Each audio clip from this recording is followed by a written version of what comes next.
Yes.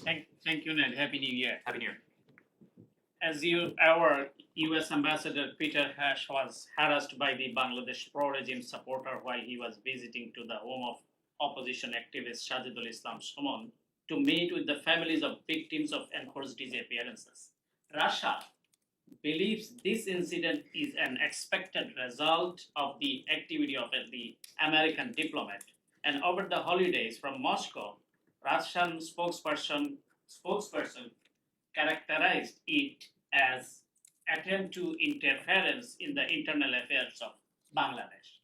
So is not it an interference by the Russian?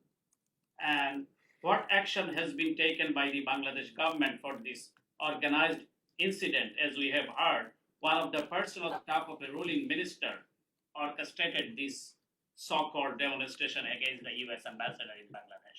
Look, I'm just not going to weigh in on what we have heard from Russia on this. As you know, we often don't weigh in on propaganda. What I can say from our part is that we routinely meet with a variety of stakeholders across the political spectrum in every country in which the United States has a diplomatic presence. And of course, that includes in Bangladesh.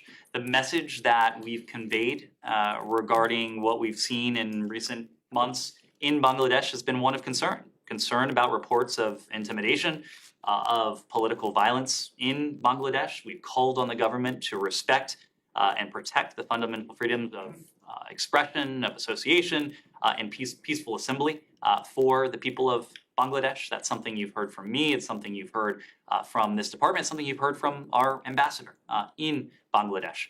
We stand by those calls and we'll continue to issue them. It is what we do around the world. But one more on Bangladesh. Will you call for immediate release of the opposition leaders, as Bangladesh government arrested thousands opposition leaders and activists, including the party secretary general? And as you know, the party chairperson also is in house arrest for a long time.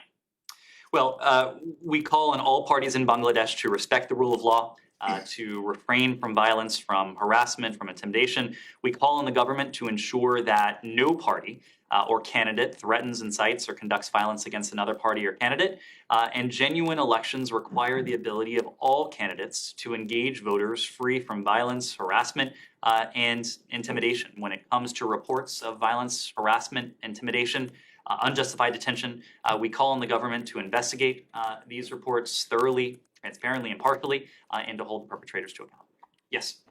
Yeah,